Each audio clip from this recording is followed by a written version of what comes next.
I'm busy today. Thank you. Busy tomorrow, okay? Please be aware that if you want some water, it's in the antechamber in the entrance area. Don't forget by the election. I won't be. Thing for Fred in Auckland, Michael.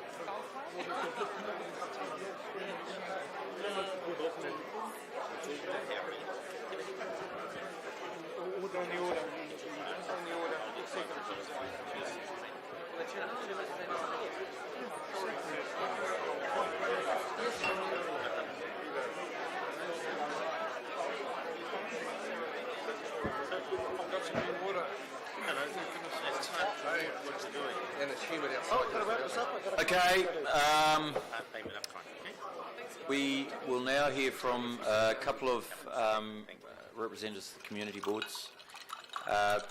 To those local boards. Sorry, guys. Peter and Shale. There's four of us. Yep. Since that, Desley and Angela, welcome. Right. Angela's. 10 minutes, team. That's a challenge, of course. Look, Thank you. you're a part of this with us. Yep. So, 10 minutes is enough. Thank you. Good afternoon, Your Worship and councillors, and thank you for the opportunity to speak with you all today. And I'd just like to acknowledge the other three chairs that are sitting alongside me, and we're here speaking with one voice, but we're all having a turn. We have all received the officer's advice. We've received the contested legal arguments regarding the decision-making powers and processes that Council applies when developing its recommendations to the IHP. This is not about the merits of the intensification. This is about democracy. We're here today to advocate for democracy. We're here today to give voice to our communities who have not had the opportunity to be heard on the out-of-scope zonings. And just to add some context around that, in 2012 I wrote to Environment Minister Amy Adams to plead for the retention of appeal rights so that the residents and ratepayers of Auckland could appeal to the Environment Court. The Council countered that by promising a vastly improved consultation process, which would supposedly give Aucklanders a say about the forthcoming unitary plan. In 2013, I spoke to Parliament's Local Government and Environment Select Committee to call for the reinstatement of merits-based appeals. At that time, I stated, and I quote, "When the history of this debate is written, I want Aucklanders to know who was on their side when it came to a decision about rights and representation. We are on the side of Aucklanders, and we do not favour a rushed, hash job. Auckland's communities and future generations are too important to ignore." In 2013, fortunately, Councillor Penrose said he would sooner we took every opportunity to have a thorough and deliberate consultation process now, because the consequences of getting this wrong would be permanent. I just want to refer back to what Don Stock said before around the housing affordability and building apartments, intensification around the wealthier suburbs, for want of a better word. The opposing view to that, and something else that Councillor Penrose supported too, is that being around the Auckland Council table allows him and Sir John to successfully prevent Housing New Zealand from being able to barrel ahead with permissible social housing developments in Clendon and Mahia, and we value that voice for us in 2013. Stopping high-rise Housing New Zealand apartments and flats in suburban Manurewa was always a high priority for Sir John and I, Councillor Penrose quote. Yet here we are today, not challenging the unfairness of considering out of scope, but unbelievably sitting here with fellow politicians begging for democracy and decision-making. The RPS and residential zones were subject to mediation. The rezoning and precincts are not. We know that final decisions have not been made. We understand the process. We are demanding accountability of the elected members who have allowed these recommendations through to the submission to the IHP without any form of consultation with those most affected. The Council's legal arguments are neither enhanced nor diminished by the outcome of today's decision. Today's decision is about whether the world's most livable city is one where the opinions of affected property owners still count for something. If that principle does not count for something today, the governance of this city will undoubtedly be changed in October 2016. Thank you. I think it's worth reiterating that this debate is about process, as you yourself said, Your Worship. It's not about affordability.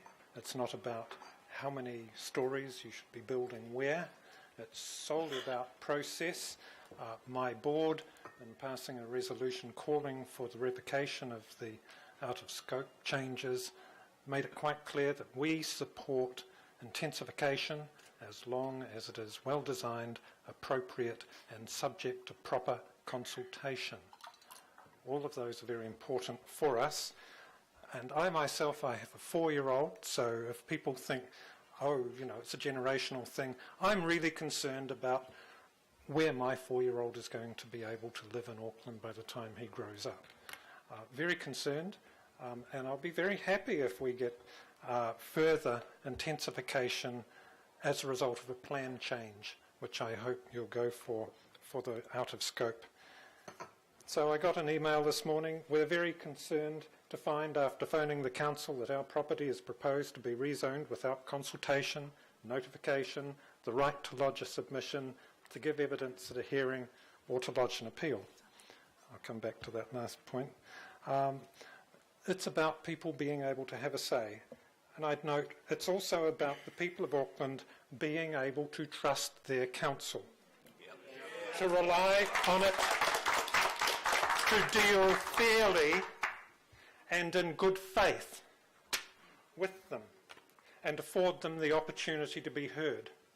You mightn't have noticed, but the council is held in very low regard, and any further perception that we're not dealing with them in good faith will just make the situation that much worse.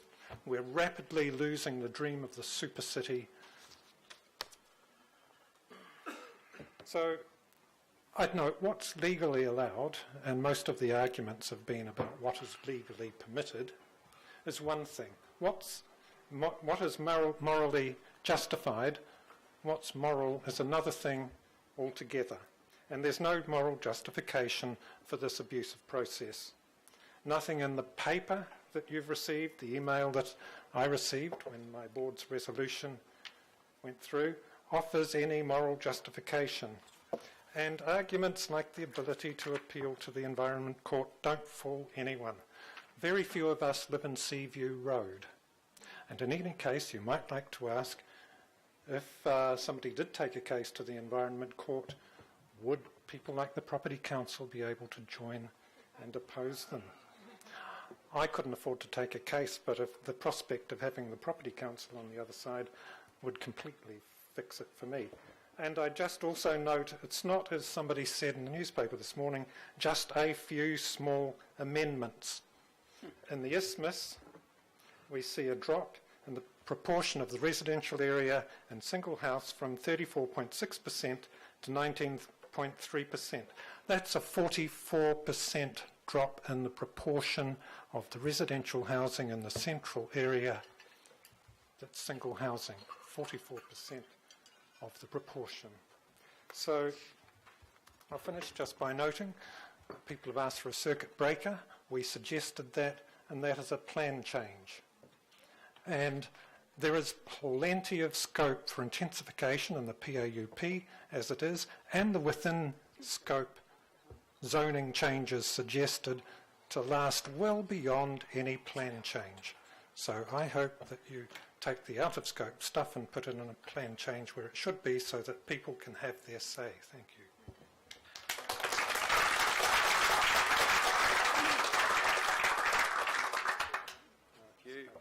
Councillors, when I signed up for this job, I did so saying I would advocate for my community, act democratically and keep people informed.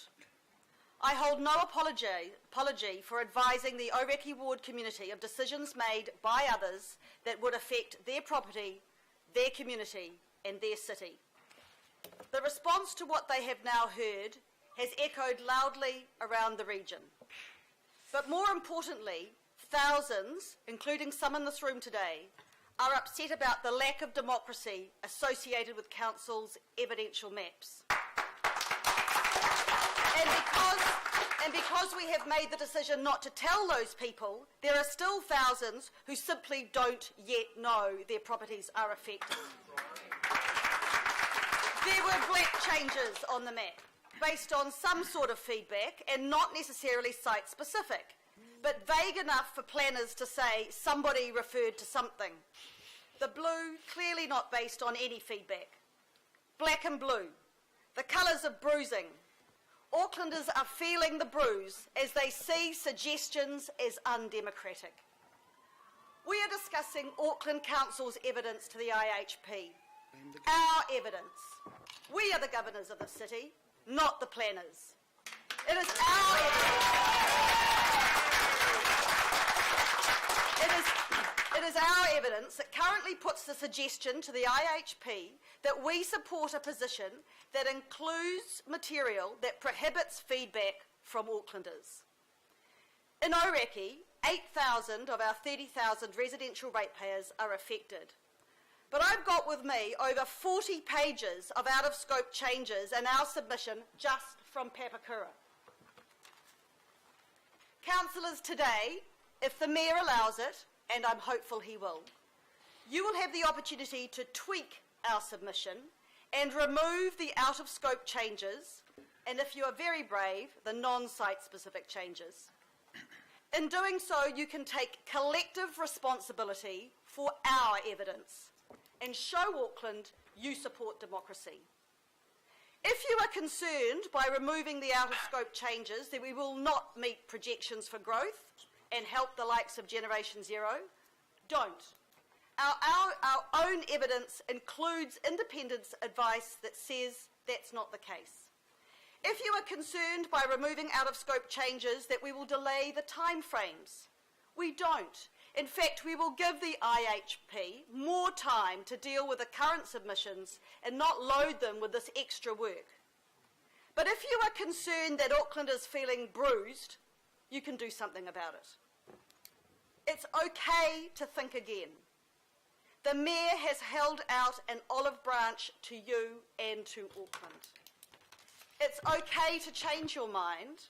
People often respect you more often when you actively correct something that is wrong and make it right.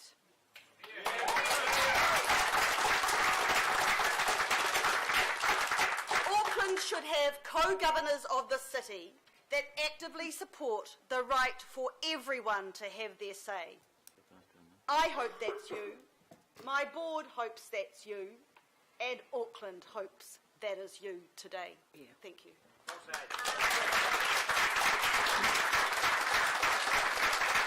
Your Worship, I'll be 2.5 minutes.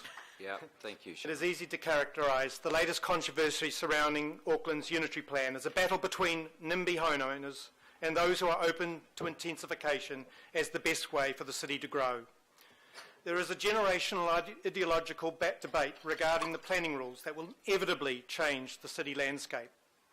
However, the revised unitary plan already makes significant provision for Auckland's intensification needs. So Auckland Council's actions to push for last-minute out-of-scope further upzoning goes to the heart of people's rights and interests in a way that should be of concern regardless of the preferred outcome.